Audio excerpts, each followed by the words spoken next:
Hello everybody, and welcome to this session on using improvisation skills in life and at work. I'm Paul Z. Jackson and delighted to have you with us. We're going to spend about an hour on this webinar, and if at any time you've got questions or comments, please put them into the chat box. If you'd all like to try the chat box straight away, say hello. We'll get that up and working.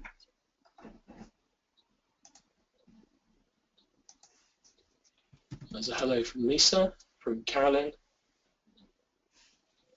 from Julie,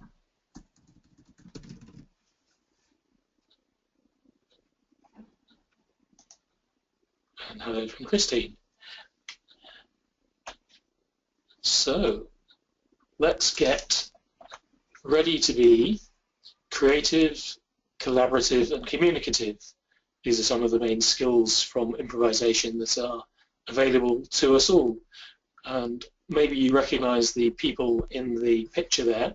It's the Comedy Store players, and as you can see, they're celebrating their 20th anniversary as a performing team, and they perform twice a week in London at the Comedy Store, making stuff up. They do a completely improvised show for a couple of hours at a time.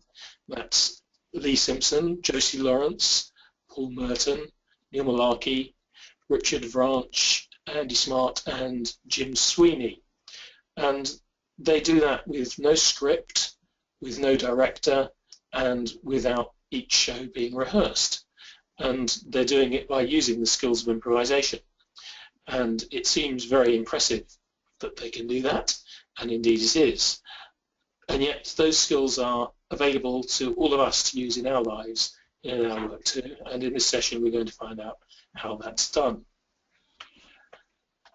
What do you think of, or what comes to your mind when you hear the word improvisation? Perhaps you could type in some answers and we can see what we understand by this word and derive some sort of description. Thinking on your feet, says Julie. A great start, thank you. Quick responses, yes. And comedy, as the Comedy Store players would imply. Creating alternatives, yes, it's to do, isn't it, with possibilities, different things that we might create, make, or discover. Wandering off-piste, the skiing analogy, when we maybe have a script or a set route, as on a piste, and we wander off it for some good or bad reason, and we need to adapt and respond in that moment. And in the moment is the phrase that Lisa's picked up there. What are some of the contexts in which we hear improvisation? What do we associate it with? We've mentioned comedy. Are there some others? Training, absolutely. The participants don't always do what we're expecting them to do, and we need to improvise. Here are a few that I've collected. Theatre, that we've mentioned. Jazz, of course, has a huge and rich tradition of improvisation. Performers jamming, soloing, playing off each other, and departing from the set song, or even in the case of extreme jazz, not having a set song to depart from. Jazz and movement improvisation, dance improvisation.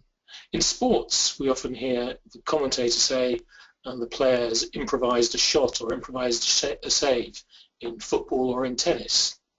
It seems to imply something about them doing something that's slightly unexpected, slightly unusual, slightly out of the ordinary. Improvise when we're fighting, and we can improvise when we're cooking. Maybe we don't have the ingredients that we were expecting to have, or someone pops around and they didn't tell you they were coming, so you have to look in the cupboard, find the ingredients you've got, and improvise a meal for them. And improvisational comedy, as in the Comedy Store players and many other groups that perform around the world with different forms of making things up on a stage. When I ask people about improvisation, they also tell me some of their emotional responses, often that it's scary, sometimes that it's exciting, which is really on the same spectrum as fear. The other end of that spectrum of fear takes us to excitement. People expect it sometimes to be fun and to create laughter, and occasionally people say, when I hear about improvisation, I'm prompted to run away. And it's interesting that it does worry people that have fears about it, because by its nature it's taking us into the unexpected, into something different, and that's not always comfortable. So these are reasonable emotions for people to feel. Some of the characteristics of improvisation: it is in the moment, as you said in your comments there. It's unscripted. It's when we depart from the script. Unplanned, and it always brings in novelty. There's something new in the response, something different, at least for the person that's doing it. Even if somebody else may have done that thing before, it's new to the person as an experience for themselves as they have a go at this improvisational activity. And we can certainly think of it beyond the stage. Here's a couple of examples. Firefighters say that they improvise because all fires are different. The building materials might be different, the layouts, the people's responses, the people they're working with, the wind and weather conditions, all of those are changeable and they need to improvise. Similarly, surgeons, they'll also need to have a range of skills that enable them to depart from precisely what the manual tells them that they're going to do. So these seem to be somehow important life skills as well as the stuff of great entertainment. There are three myths of improvisation which we can dismiss right at the start here. The first myth is associated with what we've just been saying, that you have to be funny. There's no requirement of an improviser to be funny unless you have advertised a comedy show. If you advertise a comedy show, then of course you have a duty to your audience to try to be funny. But it's not to do with the improvisation itself. Humour will often be an offshoot or a byproduct of people improvising together, because we're often amused by things that are unexpected or surprising, but it's not an aim usually, certainly not with the firefighters or with the surgeons. They're not trying to be funny, they're improvising in order to get the best result as they adapt to what they're doing. Welcome to Milton, who says they've finally arrived. Good to have you with us. Good to have you with us. Milton, I'm going to mute your microphone because I'm getting a little echo back from you there. We're looking at the myths of improvisation, and the second myth is that improvisation is for when things go wrong. So if we are caught unexpectedly in the rain and we haven't taken an umbrella out with us, we might want to improvise some form of shelter. And to do that is a useful skill, but we can also improvise while things are going right. We can plan, for example, while we're doing training sessions or facilitating, that we're going to improvise, that we allow a flexible response, and we can therefore take improvisation as a first choice. That's something that we intend to do, and it's not just for when things go wrong. And people think that improvisation somehow equals chaos, that absolutely anything can happen, and that there are no rules or structures.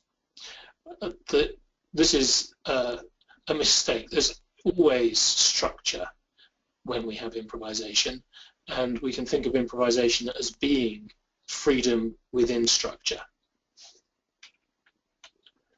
Here's our illustration of the improvised umbrella, the shelter. And here's the key concept within improvisation that you may have heard of if you've encountered improvisation before. The idea of yes and, of saying yes to what happens so that you're accepting something, and adding with an and, yes and, so that you can build on the proposal that's there. And this is not just a verbal yes and, it's an attitude of yes and, where we can build on things with the attitude of accepting and developing so that we can co-construct something new with other people. Let's have a go at a freedom within structure activity. Know that you all have names. So I'm going to invite you to make up on the spot, spontaneously, an acrostic of your name. Here's an example of an acrostic. If your name is Fred, you'd make up some statement or phrase that uses the first letter of each word taken from the letters of your name. So Fred might be fun, restaurants, entertainment, daily. Can you make up some acrostics and type them in that maybe give an indication of what you're thinking or your character or just something that's amusing to you that uses an acrostic of your name to describe yourself, so that you're improvising, you didn't know we were going to be doing this, you're making up something new, hasn't happened before, and you've got that freedom, but within a structure created by the letters of your name.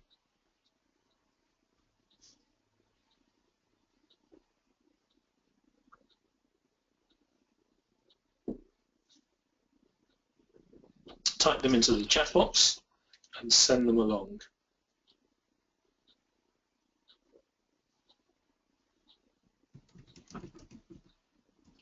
Can be just your first name or all of your name. We have some offers here. Lisa likes interesting subject areas. Thank you.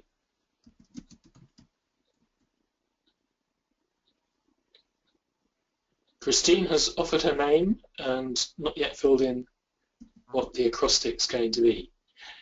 Julie, understanding, lively, interested, enthusiastic. What a great description. You can put that one on your business card. Jane is too hard. Well, perhaps we'll get some cross-collaboration with the other participants.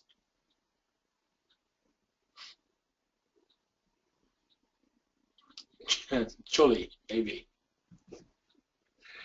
Take it or leave it as you wish, Julie.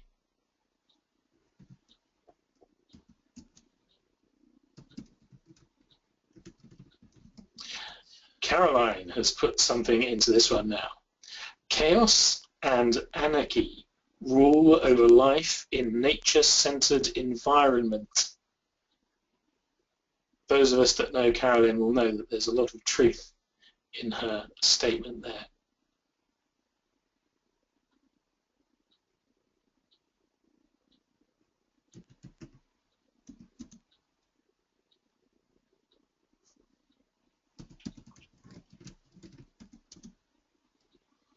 I can hear some typing going on. There's another one coming up.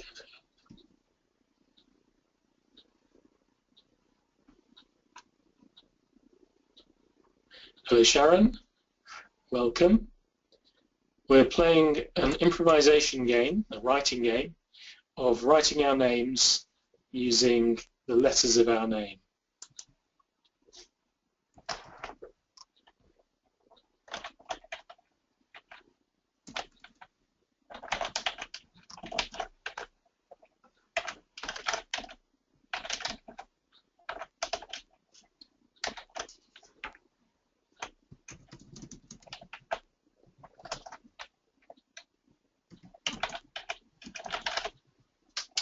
There's one from me. People are usually laughing.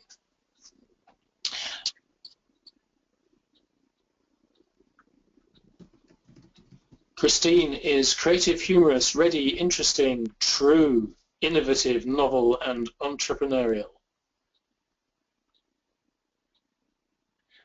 And she forgot the S for sweet. Never too late to add that.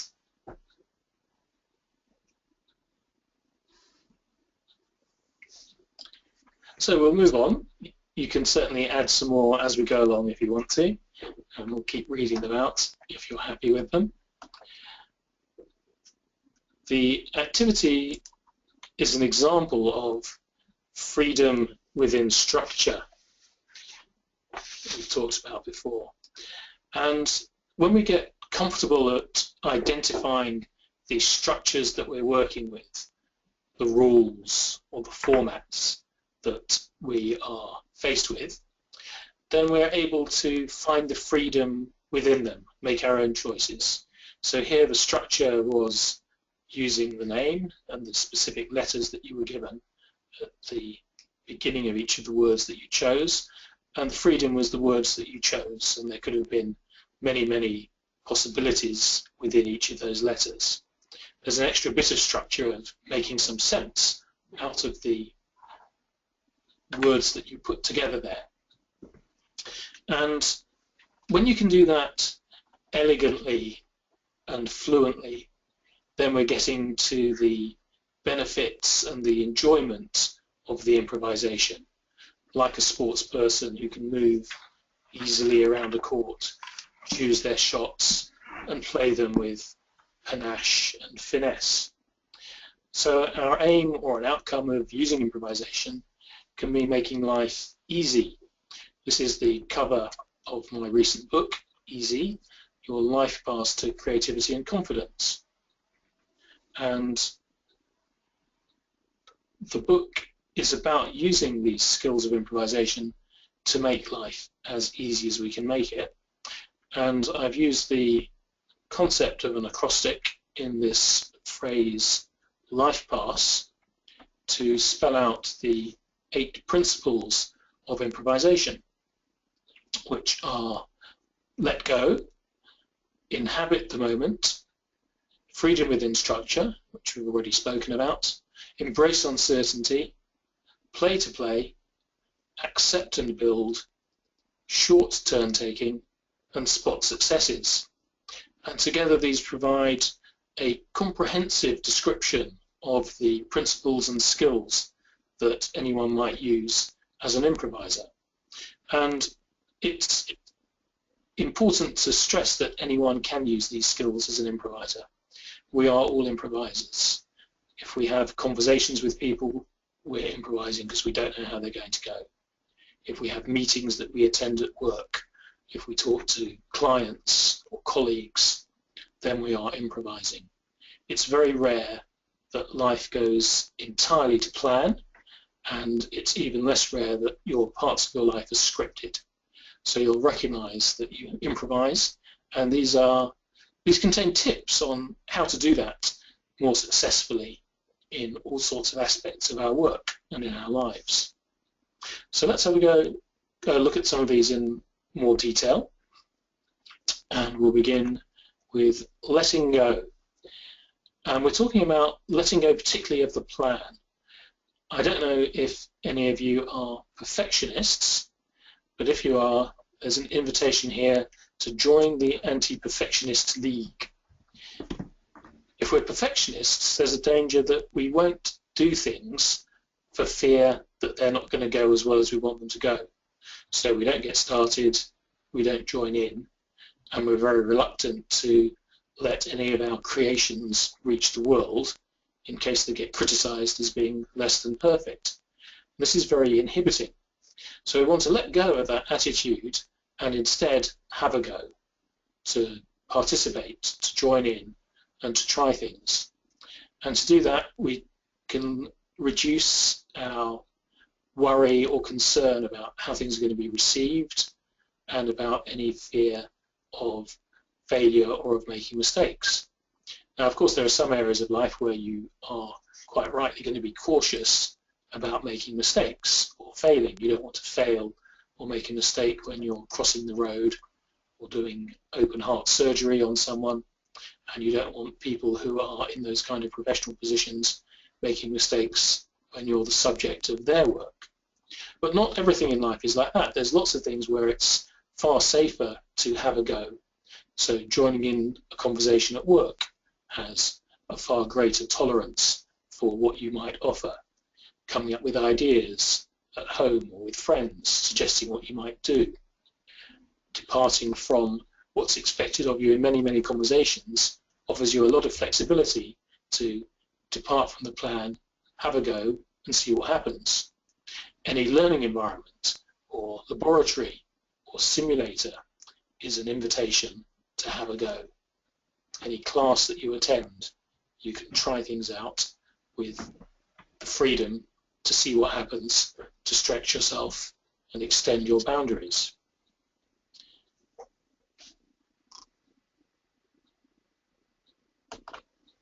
The next of the principles is inhabit the moment.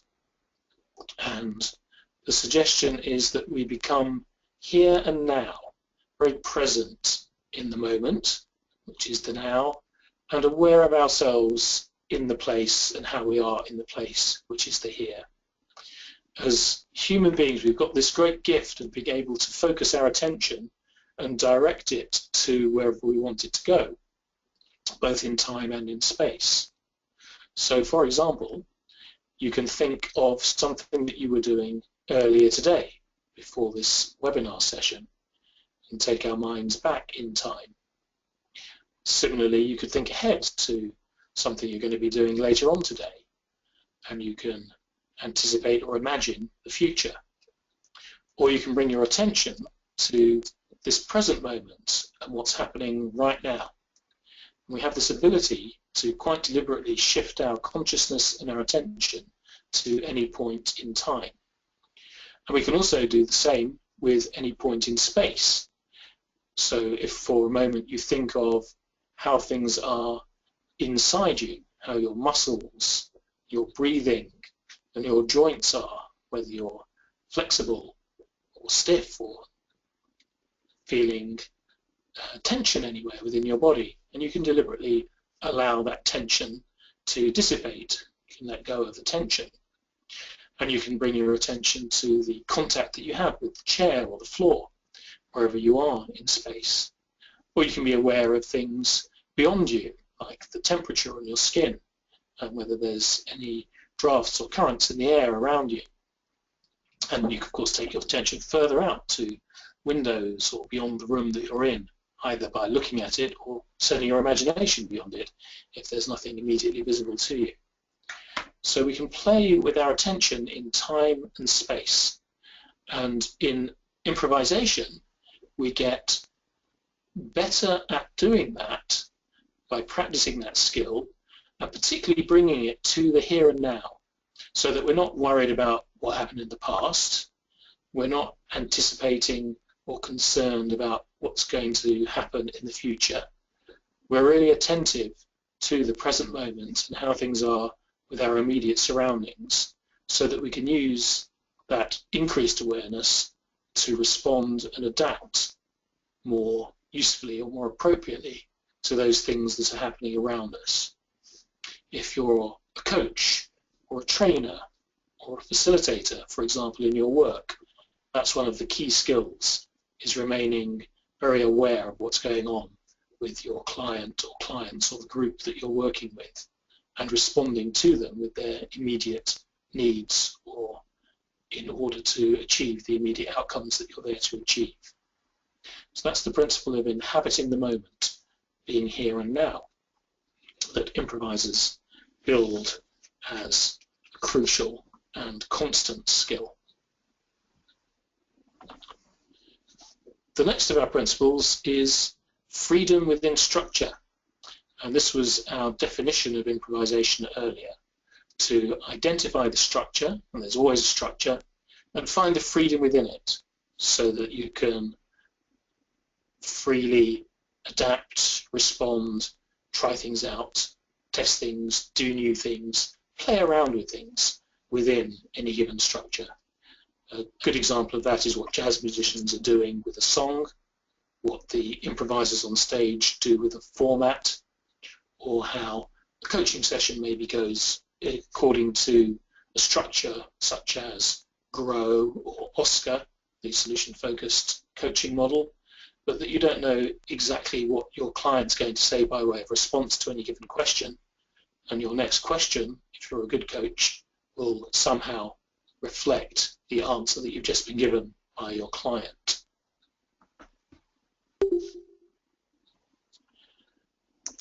The fourth of our LIFEPASS improvisation principles is embrace uncertainty. Uncertainty can cause us all sorts of feelings, from reluctance to engage with it, to excitement, anticipation, or curiosity. And we're inviting the latter, the more positive emotions, to embrace uncertainty. There's always going to be uncertainty in life and every day within work. So it seems strange and unnecessary to resist that, and positively useful to embrace it. If we embrace the uncertainty, then we can benefit by having emergent new things arise. We can create new stuff, new relationships, new responses. We can be innovative in our work. So emergence is what happens when uncertainty is engaged with, and the thing that happens could only happen by you doing it. We'll have an example of that in a moment when we do another activity together. We're not saying be reckless, we're saying maintain safety, so that while you're engaging and embracing uncertainty, you're also aware that it's not taking more risk than you're comfortable to take. And we understand that we get to trade control for influence. We can't control the situation if it's got complexity within it. It's just impossible to do so. The possibilities mathematically multiply faster than it's possible to take advantage of them.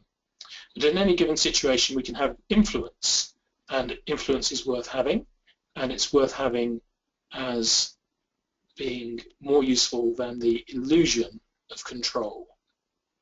So I'm going to ask for a volunteer to play a storytelling game with me, in which we're going to tell a story together, and we're going to do that one word each at a time. So if you're willing to do that, could you type a yes into the chat box, please? And then we'll unmute the microphone as appropriate and have a go. So Sharon, thank you very much. You've said yes, and I've unmuted you there. So can we hear you? I can't unmute your microphone. Still at work.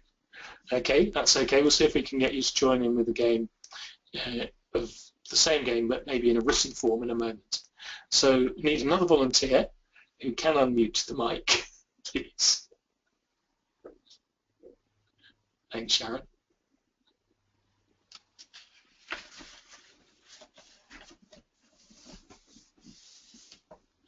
Julie, you're willing to do that. Thank you very much. And I'm unmuting your microphone there. Can we hear you, Julie? I don't know. Can you hear me, Paul? Yes, I can hear you loud and clear now. And I'm going to assume that because I can, everyone else can as well, which may not be a safe assumption in life, but it's usually reasonably safe on GoToMeeting. And there we go. Lisa certainly can hear you too. So we're going to tell a story together, and we're going to do that one word each at a time. And maybe somebody that's listening can type a word for, let's say, an everyday object that you carry around with you onto the screen, and that will give us a word that might or might not appear in our story. Keys, there we go. So keys might or might not appear in our story, and we're going to tell the story one word each at a time. Julie, do you want to say the first word, or would you like me to start the story? I will start with the. Key. Was. In. The. Lock.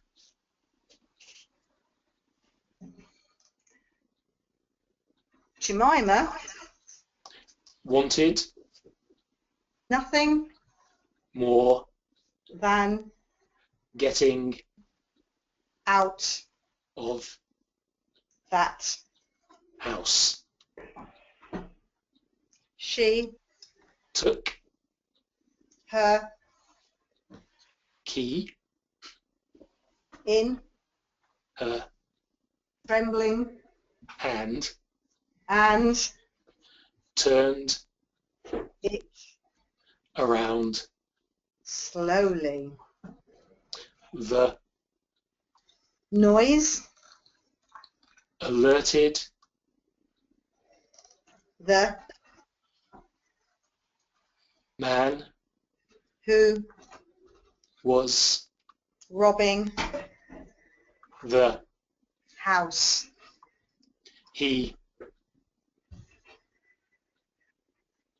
Dropped everything suddenly. and Ran away from. Jemima. She Was shaking. yet Fell forwards through the door and into the street. relieved. Does that complete our story? It could well do. It could well do.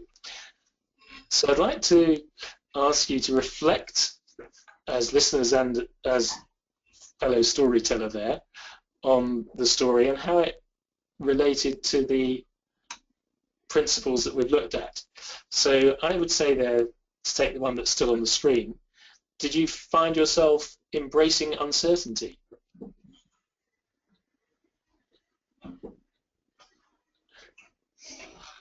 Carolyn's impressed with the story, which was of course completely unrehearsed. We didn't know it was happening. So the story emerged. We couldn't have known what that story would be in any way other than telling that story. It was unpredictable as a story. So we definitely entered uncertainty. Going back through the principles, we had a structure, which was one word each at a time and to tell a story. And the freedom, of course, was the words we each chose to add to the story as it emerged. We had to do it by inhabiting the moment, by listening carefully to what our partner was saying and responding to that. Otherwise, you'd find the story made no sense. It may not have been the most coherent story you've ever heard, but it did follow rules of grammar and I think created a series of images or moments that made some sense. And we had a go, and we certainly weren't worried about whether or not it was perfect. Does that make sense to you, Julie, in terms of the experience that we had as storytellers? Yeah, absolutely, Paul, yeah. Good. So let's see if we can experiment with uncertainty and have a written story with Sharon. Sharon, are you up for this? You can type yes if you are.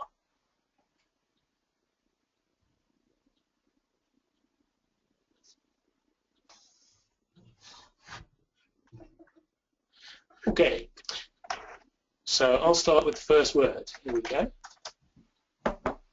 You now type in the next word of the story.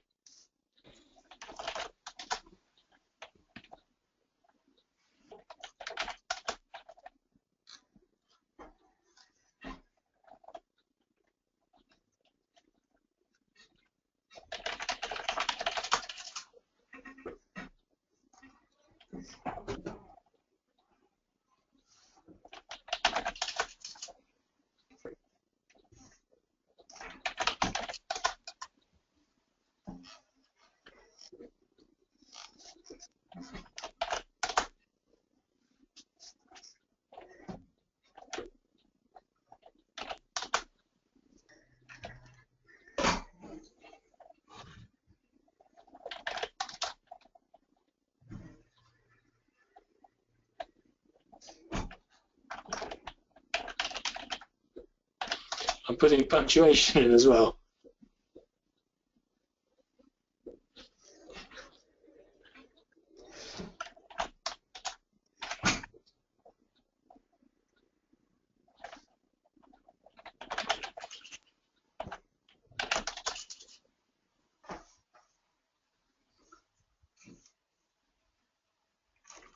Okay, so we could continue that. You see that it didn't have to be a spoken story. It works just as well with typing. And very accurate typing there, Sharon. Thank you. So I'm going to introduce the next 4 principles of LIFEPASS so we can see how they relate to some of the things that we're doing, and then see if there's time for another activity as we go along. The next of our principles is play to play. You can play to win in most games, and that's fine, but that creates winners and losers, and it may be that not everyone enjoys the game. So another attitude to take into playing is play to play, where we can fully enjoy all the aspects of a game. Now, there were no winners or losers in the game that we just played with the one-word stories, so that's playing to play rather than playing to win. And when we play to play, we can have fun. And also, when we reflect on it, as we were doing there, we can learn. So playing to learn is another good possibility. If we play to play, we can have a different attitude to our work. So it's often said that the opposite of work is play and the opposite of play is work. Dr. Brian Sutton Smith said that's not right. He said the opposite of play is not work, it's depression. And if we don't have some playfulness in our attitudes, then we lose all of our creativity, our childlike responsiveness to things, and we lose our zest and our sparkle. So instead of contrasting play with work, it would be interesting if we made work more like play and released people's creativity and their impulses to have fun with each other, so that we would get more engaging work environments, we'd get more innovative teams, and people would look a lot more favourably upon their work. The other element of play to play within here is varying our status. So in work and many other places, there are often hierarchies that get very strictly adhered to, and they fossilize the relationships between people. If we can play around with status and have a more flexible leveling of playing fields, then it allows people to bring a lot more to the party. We mentioned yes and before, and this is the concept of accepting and building. Many times in life and in work it is appropriate to say no to things, and many times it's appropriate to say yes but. What we miss often is the possibility of saying yes and. We seem to have no and yes but as our default setting that we apply to any proposal or offer or item that is brought to us. We, no, I'm quite happy as I am, I don't want to extend the range. Or we say yes but and immediately find faults or a counter argument to things. And that heads us away from saying yes and, where we really build and accept what somebody says in order to create something new. And the times that it's worth doing that is any time that you want to create something that maybe is different, a change, advance, to move on, or to do something collaborative with a person or a group of people. If you do that, then practice of yes and will speed this up enormously. Welcome to Bill. Thanks for joining us. We're looking at the principles here of improvisation, and the next of those principles is short turn taking. This is the secret swift route to flow, and we'll talk more about flow in a moment. The idea here is that we can co-create by swiftly taking turns, sometimes leading and sometimes following. For example, could you tell who the leader was in the stories, the spoken story and the written story that we looked at and heard a little earlier. I would imagine it's difficult to tell in that anyone could be the leader at any given moment and anyone can be the follower at any given moment, and that can switch back and forth. It's the same thing you hear with a good jazz group, where any of them can be inspired and pick up with some soloing at any time, and that they jam by taking really quick turns back and forth, where each note is responding to another note that one of the musicians plays. And you can get that same feeling, perhaps you've experienced it within brainstorming, for example, in a meeting at work, or in any kind of longer lasting collaborative project, that there's no fixed role of who leads and who follows, but everyone's welcome to come in at the exact right moment when the spirit takes them and the inspiration is there. The final successes, to see what's working and to use it. So if we think of improvisation as making use of what's there, the available ingredients, those things that are there for us, and spotting successes not only for ourselves but of the people around us, making our partners look good by taking their best ideas and building on them, appreciating them. And by working with what works, we can build more of what works using successful tactics, successful strategies, and engaging collaboratively with the good resources that people have, the skills that they bring, and the good ideas that they contribute. So those are our second set of the 4 LIFEPASS principles, making up the 8 principles. I'll show them again in a single slide there. We'll come back to one or two of those other slides in a moment. And as we're moving towards the end of this webinar, perhaps you could write down and post in the chat box any comments that you have on where these principles resonate with you, or where you have examples of where you use these principles or feel you might be able to use them, and to write any questions that you might have about the application of improvisation in life and work. And we'll pick up with your comments and questions for the rest of the session, and I will then go back to a couple of those slides that we saw and share one or two other supplementary ideas to round the session off. So questions that you have on application of improvisation in life and work, and comments that you have on how these principles resonate with you, whether you feel you use them somewhere already, have had good experience with them, or where you feel that you might like to use them in the future. Put them into the chat bar and we'll see what comes up.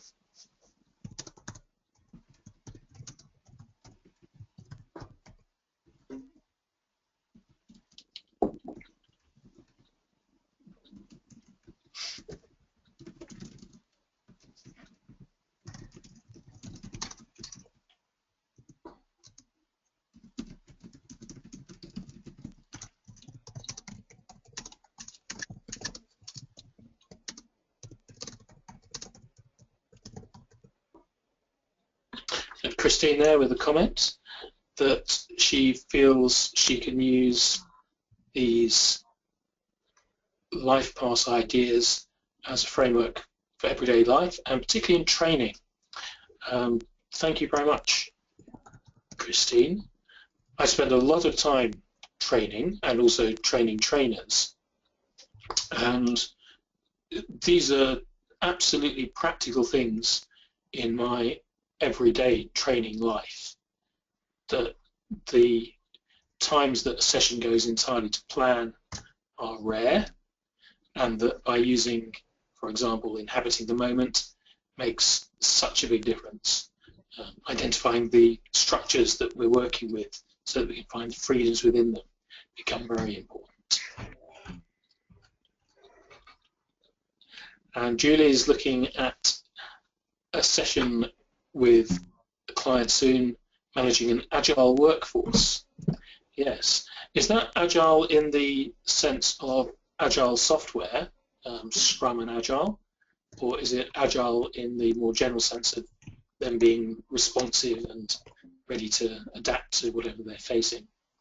I'm sure there's some clues somewhere in either sense. What I would point out is that the Agile Manifesto, the book that Coburn wrote about Scrum and Agile software development, very much reads like an improvisation manifesto as well.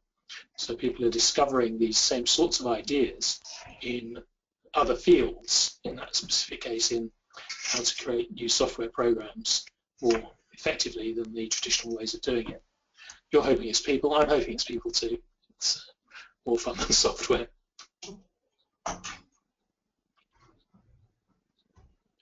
Encourage you to keep writing comments and questions, and here's Carolyn with her application, I would say, to join the League of Anti-Perfectionists. Concepts resonate with you. I'm glad that they do, because we are all improvisers, and what we're doing here is articulating what some of the ideas are, putting words to things that we do already. So they should come as familiar, although possibly not always that obvious, or perhaps not always that easy to do them, but that they should make some sense. So thank you for that, Carolyn.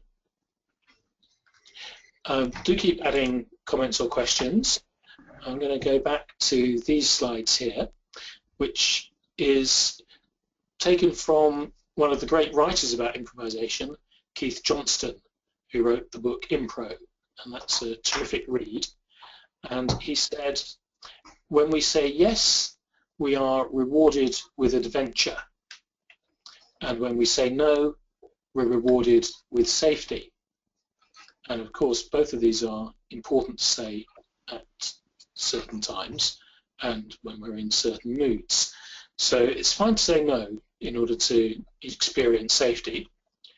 And at the same time, it's worth considering when we can say yes and engage in the adventure that that brings.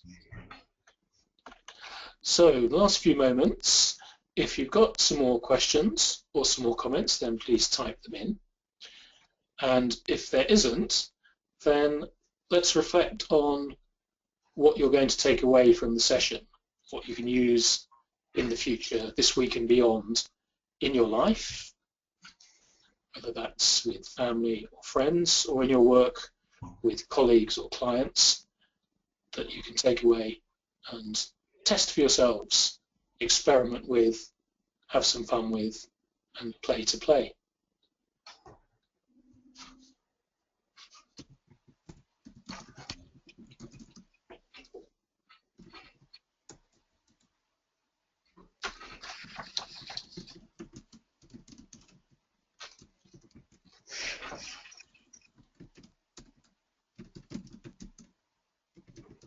Thanks, Sharon. Yeah, we'll be sending out the notes, and the webinar's been recorded so that people can watch this at their leisure and over again if they choose to do so. Lisa, enjoying the idea of having a go instead of holding back. Thank you very much. You can certainly see how that works for you, and I hope it works well. Thanks, Sharon. So let's say goodbye. I see I've got my colleague Dave Bourne, who does workshops if you want to learn improvisation to perform, and my email is paul@improvisationacademy.co.uk. The website's there, improvisationacademy.co.uk, and the book, Easy Your Life Pass to Creativity and Confidence, goes into these concepts with illustrations and discussions and activities associated with them in a lot more detail. So unless any more comments or questions come up, we'll close the session, and I'd like to thank everyone very much for attending, to the storytellers for participating, and to all of you for putting in your comments and your questions as we went along. I hope you have some fun in playing to play with your improvisation. Carolyn, can you close the